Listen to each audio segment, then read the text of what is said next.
The following episode will contain spoilers. You have been warned. You're listening to Cinema IRL, the podcast that throws you into the movie and asks the question, what would you do? How is taking the rap for your brother's crime worth it? Spoiler, probably not. Today, Amber and Scott discuss Newborn. And now, Cinema IRL. I wish I could switch places for just one day. What would you do? Put yourself in my shoes. How do we handle this? What would you do? Put yourself in my position. What would you do? Now it's your turn. All by myself. Don't wanna be all by myself for 7 freaking years. Wow, you went there. I did. Alrighty, ladies and gentlemen, on this episode we were talking about the film Newborn. And initially I was confused over that name, but it turns out that that is our main character's last name. And the film starts off with him having this loving, wonderful, fabulous relationship with his girl. And it seems like he's got his life together. And in runs a man who we later learn is his brother. What's his brother's name?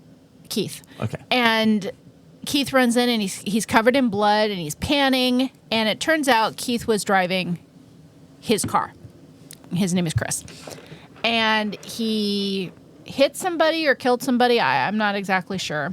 Yeah, But very shortly we hear the cops and the sirens, so they are chasing him. And Chris says, "Give me your clothes." He puts on all of his bloody clothes. And his girl, whose name is Tara, is saying, "What are you doing? No, don't do this." And he's like, "No, Keith has 2 strikes. He can't get in trouble." She didn't say that, but it came out later. No, that's not true. Chris said he has 2 strikes. I've got to do this. No, later Keith described himself as a 2-time loser. That's the first time, because I was listening. At the very beginning. I was listening for those things. At the very beginning, that's why Chris took his clothes, is because Keith already had 2 strikes against him. That was in the whole scene where he was bloody and he ran my into whole the house. thing is that Keith was probably hot. Okay, well, everything. that's neither here nor there. The point being is that Keith had 2 strikes, and if he got picked up for this and the cops grabbed him, he would fare much worse than Chris would. So Chris took all the bloody clothes, put them on, and I think it more had to do with whether or not one of them could pass a sobriety test. Because if you can pass a sobriety test and something happened here, then it really could be just low-level manslaughter, which is what it ended up being. It looks like it ended up being like 2 years is what he got sentenced to. Whereas if you're impaired, that ain't going to be low-level manslaughter. That's definitely felony manslaughter. Okay, so anyway. But yes, it does appear the strikes thing was obviously a situation as well. So Chris then gets arrested, is tried. Can we just stop right there and ask ourselves, if you're Chris, do you do that? Yeah, so here's the thing. At that moment, we don't know that Keith is his brother. And I'm thinking, what the hell are you doing? And this was obviously someone very close to him. We didn't know if it was familial or just like you are voluntarily putting blood-soaked clothes on, taking the hit for someone else. That is not like I was an offender bender and I'm going to take the hit for insurance. There was blood and some other party involved. And I don't have a sibling, so maybe I'm not the best person to say what would you do, but I would be like, wow, okay, I will help you, but to step up and say I'm gonna take responsibility for your mess up, especially if it had to do with drug or alcohol, and someone's decision to do that, and then letting them off the hook for any sort of repercussions for the damage that they cause being in an impaired state under drugs or alcohol, I can't say I would have a lot of sympathy for that person. I would do that for exactly one person on the planet, and that is it. And just so you realize it is you. Aw, thank you. It is you. But so I'm just going to note I had some issues with a lot of things in this movie. There was just a lot of things they did that just would make no effing sense. Okay, he swaps shirts, and now it has a bunch of blood on it. Where are the cuts? Where on you? Oh, that's what I thought is. But if you think you've caught the guy, you're probably not saying, let's see what your damage or bruises or anything are. But no, forensics would be all over that. They'd be all over that. Okay. They'd Well, be like, you did a swap. So that he is committing a crime by tampering with a crime scene. Well, I think once they get him, they throw him in jail, and then he's likely bailed out. And they're not checking to see what kind of physical damage he has, because he's obviously walking around and functioning fine. It's not like you need to bring in paramedics, and he's in impaired state. He's walking around fine. So, but the point being, my point is it doesn't check out. They absolutely will look to see for those things. Like, I'm 100% sure. I don't know if they will or won't. But the point being is, this is actually the smallest part of the story, because as you said, he has a reasonable sentence. We don't know exactly for sure, but given the amount of time that's passed, it's a very minimal amount of time. After 2 years, he was going to, quote, get out in a couple of months. And so he's a couple days from being released, and there is some issue with the guards beating the heck out of one of the inmates, and Chris steps up because they're killing this other inmate, the way that they're just piling onto him, and they wind up pinning the inmate's death on Chris, and he gets life. And not only does he get life, he is thrown in solitary confinement, likely in an effort to shut him up so he can't tell anyone what's happened. And he spends 7 years in solitary confinement because of this murder that the guards committed and pinned on him. So, mind you, when you add other crimes, especially one that is worse than the crime that got you thrown into, you're going to still have to appear in front of a judge, even if you're an inmate, because you then have to deal with... Are you fact-checking the film and the judicial system? Why not? Well, I'm fact-checking the film, not the judicial system. Well, the judicial system depicted in the film. Because he's going to have a lawyer, whether you can afford one or not, he'll have a lawyer. And, like, someone's going to say, check the tapes. He would say the guards were beating the shit out of him. The lawyer would request the tapes and get him in discovery and be like, can we dismiss this case now? Well, and obviously we don't know what transpired. That's not the point of the film. The point of the film is that... Yeah, I get it the first time, because he was trying to cover for someone. He was willing to take the rap. But the second time, he's willing to take the rap for 2 cops beating the shit out of a prisoner? No. Yeah, I'm not going to fact check here. What happened. So after 7 years, the Innocence Project proves that Chris did not kill the other inmate, and he is released after 7 years in solitary confinement. After 7 years of nobody thinking to ask for the frickin' tape. And they apparently did not Jeffrey Epstein the tape. You know what I mean by that? Yeah. Yeah, okay.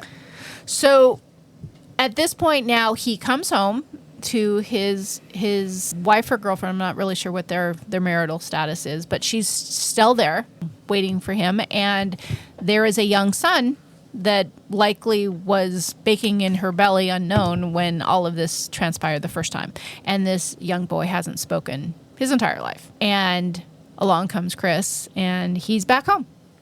So what would you do if you were Tara and your significant other got put away in prison for a crime they didn't commit, and then that is exacerbated by the fact that, hey, 7 more years and you have basically no contact with him because they're not even giving Chris your letters? Yeah. So I don't... Like, the whole is a brutal punishment. It is an absolutely brutal punishment, and something that usually lasts for days, maybe weeks, not generally into months, but could. And I think I heard one situation where it happened to someone for 1 year, which is horrific. 7 years? I don't see how he wasn't literally completely 5150 crazy. Just insane. Really, really obvious to anyone who would interact with him. Insane. That is such a wear on your mental health. Could you imagine just basically having no human contact for 7 years? Actually, I would be fine with no human contact for 7 years, but you don't have anything to do. That's the other part, is being in a room where there's nothing. And that seemed to be the cleanest hole ever. Everything was white and clean, and not at all what we normally see in jail cells with filthy mattresses and everything like that. It was stark and white. I would be more bothered with the nothing to do. than it's not all of people. it. People generally are just annoying. Yeah, so I I mean- would be more okay with that. Your brain has zero stimulation, no human contact, nothing to do. It's just you and your brain for 7 years. Yeah, I can't imagine that. That's an insane amount of time. So back to my question. Literally an insane amount of time. You're Tara. Do you wait for him the first time? Do you wait for him the second time? This one's hard. This one's really hard. We never got a real feel for how established that relationship was beforehand.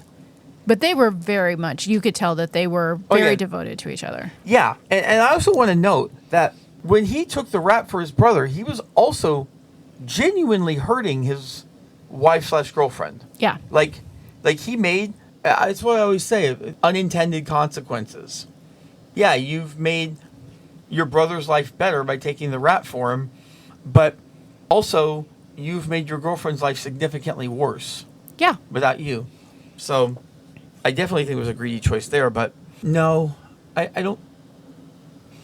I think I could for the 2 years. Like if it was just 2, yeah. When 2 now becomes 7 and really 9 total, yeah. Everyone deserves to be able to live their own life. They do. And I guess it also depended on whether or not she was interested in getting back out there. Because some people just don't have any interest. Maybe they get into their work or whatever. And it wouldn't be a big deal to not wait. Matter of fact, it could be just an excuse for you. Okay, I can put everything in my work because I'm not neglecting someone at home. So I could do 2. I don't when he got 7 more, or even It wasn't 7 more, well, it was life. Yeah, I'm done. I mean, I'm sorry. I love you, but I can't wait for you. Yeah, no, I didn't even expect you to wait the 2. So the fact that you said you'd wait the 2, I Well, guess. there's also the concept of the fact that she knows he's innocent. Yeah. And I think that makes a big difference. Yeah, no, I agree. Knowing someone's innocent versus if they're guilty. Yeah, if they intentionally messed up their own lives. Yeah, no surprise there. I knew that you'd be firing up the dating apps eventually. So he comes home and he seems surprisingly normal considering what he's been through. But it turns out he is anything but normal. And we initially see things as that they're real, but we come to realize they're not. Yeah, so they got the Fight Club treatment. Yeah, we definitely see some paranoia coming in there. We see some hallucinations. Yeah, but we don't know that until just the very last part of the movie. Yeah, I'm obviously not a medical professional, but I can guarantee you the diagnosis is paranoid schizophrenia. Yeah. Like, zero question whatsoever. But speaking of getting sloppy. Were we speaking of getting sloppy? Yeah, I'm talking about like, the shirt and there aren't cuts and there's various other things. What was really sloppy was the fight, or the part where he and Keith are fighting. You're right. And who's the token white guy in the movie? Hirsch. When Hirsch came in, he said something. He was like the groundskeeper for where they were staying. Yeah, he was like, well, no. When he saw them fighting, he said like, "Get off him," or something like that. He made reference to the fact. Did he? I didn't hear that. Yeah, he did. And it was right around that time I noticed that, and I thought, hang on, no, they're going to pull Fight Club on us here. I heard him talking to the son, the kid, but I didn't hear that part. I mean, here's the thing. That if that happened, that would be sloppy. Yeah, so catch him when he's, like in reality, when he's come in, he is virtually laying on the ground, on his stomach, with his hands in a choke pose on the concrete. His brother is an illusion. He is not really there, and his brother has been appearing in and out of it, and we thought his brother was real, but it turns out he's not. You might come in there with maybe a gun in your hand, but you're not going to come in screaming if that's what you're coming into. Well, someone thrashing and throwing around in front of their young child, yeah, I can see someone screaming about that. Like, what's going on there? But they at that moment when he came in, they weren't thrashing. He was just there. He was just on the ground. Okay, we're not dissecting the production value of the film here. Of course, we are dissecting it, but that's not what we're paid the big bucks to be here to do. Yeah, in the end, it was all paranoia. everything except Hirsch. What's her name again? Tara. Tara. And what's his name? The kid? The kid? Yes, the I don't kid is remember names. Jake. The kid is Jake. So They were real. they Pretty much everything else was not. My heart went out to Tara in this film because on one hand, she has a child who doesn't speak and he has seizures. Now she has a husband that's come home after almost a decade in jail and 7 years in solitary confinement. I wanted to cry for that girl because I can't even imagine having two people in your life, your most loved people in your life, and they are both so much work and responsibility. I'm immediately, if I'm her, Firing up OKCupid? no. I'm like, listen, I am glad that you're out. There is no way that this doesn't really mess with you, really mess with you. We're looking at a lawsuit anyway here. A lawsuit against the state for wrongful incarceration. Let's go to see a psychiatrist so that we can document like what your state is. So yes, for the purposes of the lawsuit, you'd need that. But also, just as someone who's going to be in close quarters with him, I'd want to know. See, but here's the tricky part. He came out and he actually acted mostly okay. And it was only after a little while that she contacted the psychiatrist at the institution and found out that, yeah, there was a lot more going on there than she realized and no one had told her. I mean, it falls into that category of you don't know to ask the things that you don't know to ask. And if he was acting perfectly normal, why would you question that? Also, further dissecting it, this prison psychiatrist or whatever isn't going to reveal personal information. Yes, it's a film. I know. It must be hard to be you sometimes. It really actually is. You have no idea. I do, because I'm the next. I might not be you, but I'm Like getting that- the full experience. I mean, that will make me hate a movie if you're just too damn loosey goosey with it. They're just. If every film fact checked every single thing, first of all, they probably wouldn't be able to have the storylines that they had because they're like, oh no, according to Penal Code 729.6, that actually wouldn't happen. That's not a real penal code. Yes. I don't fact check me on that. I know I'm that's not a real fact-checking you on that real penal code. on that penal code whatsoever. Yeah, I understand that you're like there are plenty of movies where stuff happens like supernatural or stuff that you have to suspend reality. For this movie even work at all, you have to suspend reality. This was a movie highly grounded in reality. And when you highly ground something in reality, then, like, if it's a small thing, okay, there was just huge things. That has nothing to do with the show. That's me being autistic. Yeah. We hope you enjoyed our episode. Thank you for listening. And to catch all the new episodes, please subscribe. We release 2 to 3 episodes weekly, so we'll have new content regularly. Until next time.